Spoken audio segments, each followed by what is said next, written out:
કે પોતે બહાર દેખાતા વેલ સેટ હોય છે, પરંતુ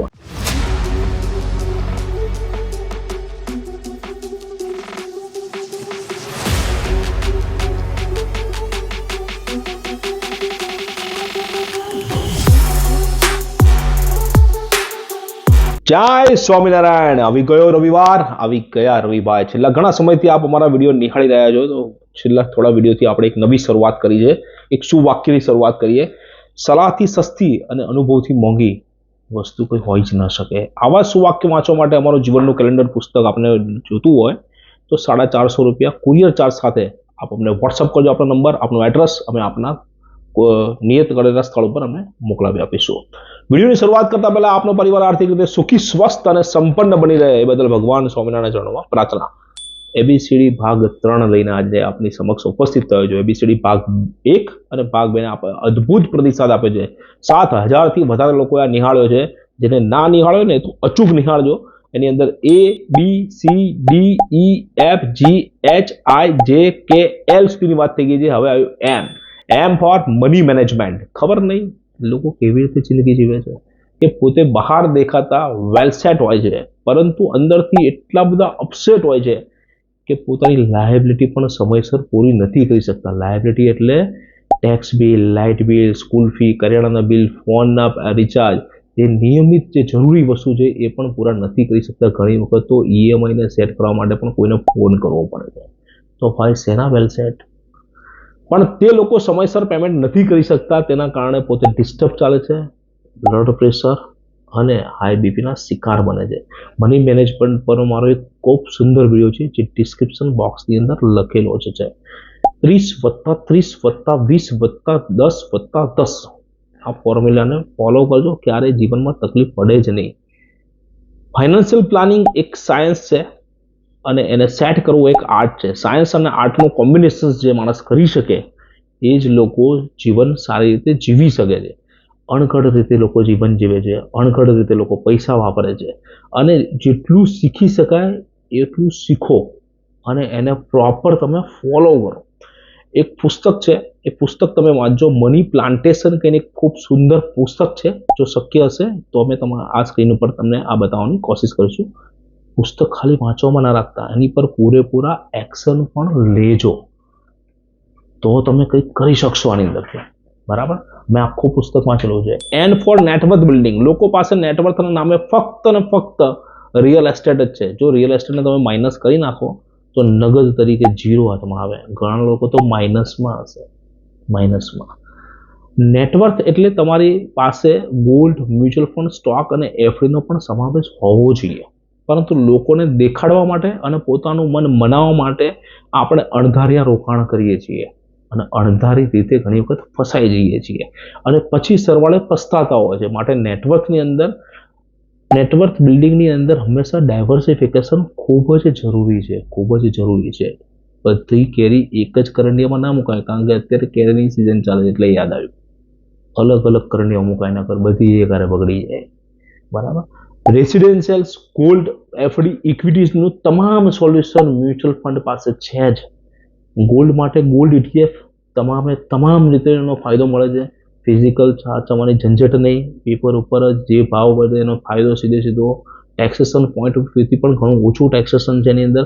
ઇઝી લિક્વિડિટી, ઇઝી સેલિંગ કરી શકાય. લોકરની પણ જરૂર નહીં, સાચવણી પણ ખર્ચ નહીં. એવી રીતે રિયલ એસ્ટેટની અંદર જો ઇન્વેસ્ટમેન્ટ કરવું હોય તો રિયલ એસ્ટેટના બોન્ડ પણ છે, રિયલ એસ્ટેટના ફંડ પણ છે. ઇન્વેસ્ટ કરીને એક મ્યુચ્યુઅલ ફંડનો એક પ્રકાર પણ છે. ફિક્સ ડિપોઝિટમાં જો રોકાણ કરવું હોય તો ડેપ્ટ ફંડ છે આપણી પાસે, લિક્વિડ ફંડ જેવા ઓપ્શન છે આપણી પાસે. ઇક્વિટીમાં રોકાણ કરવું તો ઇક્વિટી ફંડ પણ આપણી પાસે ઉપલબ્ધ છે. અને ઘણાને તો બેનું મિક્સર કરવું હોય તો બેલેન્સ ફંડ પણ છે. ઘણાને તો ગોલ્ડનું બી મિક્સર કરવું હોય તો આપણી પાસે મલ્ટી એસેટ એલોકેશન્સ પણ ફંડ છે. ઘણા લોકોએ બેલેન્સ જાતે કરતા ના ફાવતું હોય તો આપણી પાસે ડાયનામિક એસેટ એલોકેશન્સ પણ ફંડ છે. તો એની અંદર લિક્વિડિટી છે, ફ્લેક્સિબિલિટી છે, ટેન્શન ફ્રીનું રોકાણ છે. ટેન્શન ફ્રીનું રોકાણ છે. તો કેમ મ્યુચ્યુઅલ ફંડનો આપણે સહારા ન લઈ શકીએ ભાઈ? વાત કરીએ ઓ ફોર ઓર્ગેનાઇઝ ફાઇનાન્સ. લોકો આડેધડ ખર્ચો કરે છે, આડેધડ કમાઈ પણ છે, આડેધડ ખર્ચો કરે છે, આડેધડ કમાઈ પણ છે, પણ આડેધડ જીવન જીવે છે.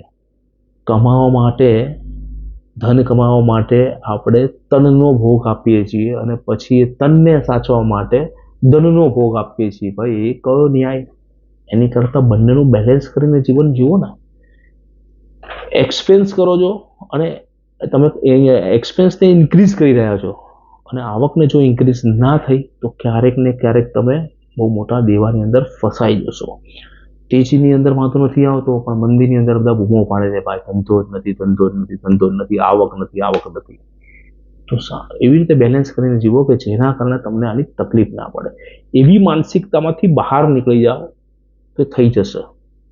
થોડા ઓર્ગેનાઇઝ બનો અને ઓર્ગેનાઇઝ કરી શકે એના માટે અમારા જેવા મેન્ટરને પણ રાખવો સાથે. અમે થોડું તો ઓર્ગેનાઇઝ કરી શકીશું તમને. બુદ્ધિશાળી લોકો પ્લાન ના કરે ને તો જે ડફોળ લોકો છે, જે પ્લાન કરે છે એની કરતાં આગળ નીકળી જતા હોય છે ડફોળ લોકો. એટલે ધ્યાન રાખો. P four personalise financial adviser અમારો વિષય આવ્યો. બધું જાતે ના આવડે, ગૂગલ બધું ના શીખવાડી શકે ભાઈ. તો ઓપરેશન બી જાતે જ થઈ જાય, દવા બી જાતે જ લેવાઈ જાય ને. પર્સનલાઇઝ ટૂર માટે લોકો પર્સનલાઇઝ ટૂર કરતા હોય છે, બરાબર. પર્સનલાઇઝ ટ્યુશન ટીચર રાખતા હોય છે, પર્સનલાઇઝ ડોક્ટર રાખતા હોય છે, પર્સનલ આર્કિટેક્ટ રાખતા હોય છે, પર્સનલ ઇલેક્ટ્રિશિયન રાખતા હોય છે, પર્સનલ ઇન્ટિરિયર પણ રાખતા હોય છે. ઘણા લોકો તો પર્સનલ ડ્રાઈવર પણ રાખે છે, ઘણા લોકો તો પર્સનલ સેક્રેટરી પણ રાખે છે. તો પછી પર્સનલ ફાઇનાન્શિયલ એડવાઇઝર કેમ નહીં, કે જે તમારી આખી જિંદગી બનાવીને આપતો હોય? કેમ નહીં? લોકો પોતાના ધંધામાંથી કમાતા જ હોય છે, દરેક લોકો, અને તો જ મહેનત કરતો હશે ને ભાઈ. ફાઇનાન્શિયલ એડવાઇઝર તમે રાખશો તો તમને થોડું ઓર્ગેનાઇઝ કરી આપશે, ફાઇનાન્શિયલ પ્લાનિંગ કરી આપશે, તમારી સાથે રહેશે અને તમને ક્યાંય પણ તકલીફ પડશે તેની અંદરથી બહાર પણ. હા, ચોક્કસ તેની ડિગ્રી જોવી જોઈએ, એનો અનુભવ જોવો જોઈએ, એની પાસે કેટલા એવોર્ડ્સ મળેલા છે, એ કેટલા સમયથી કામ કરે છે, એની નીતિ શું છે એ તમને જાણ હોવી જોઈએ. એ ચોક્કસ ચેક કરવું જોઈએ. અમે પણ તેમાંના એક છીએ. આ રહ્યો અમારો નંબર. એક વખત કોન્ટેક્ટ કરજો તમે અમને, એક વખત અમારી મુલાકાત લેજો, એક વખત અમને મોકો આપજો કે અમે તમને કેવી રીતે આયોજન કરીએ. 100% વિશ્વાસ રાખજો, એક પણ રૂપિયાનું ખોટું નહીં કરીએ અને આપણે અમારી જેમ સમૃદ્ધ બનાવવાની કોશિશ કરીશું, બરાબર. આપ અમારી સાથે રહેજો. અમારા 2 પેકેજ છે, સિલ્વર અને ગોલ્ડ. જે જાણવા હોય તો અમને કોમેન્ટ બોક્સની અંદર કોમેન્ટ કરજો. અમે તમને તમારા પોર્ટફોલિયોની અંદર પણ સજેશન આપી લઈશું. જો આપને અમારો વિડીયો સારો લાગ્યો હોય તો આપના ગ્રુપ સર્કલ સુધી પહોંચાડજો, શેર કરજો અને કોમેન્ટ ખાસ કરજો, જેનાથી અમારી ટીમનો ઉત્સાહ બની રહે. જય સ્વામિનારાયણ.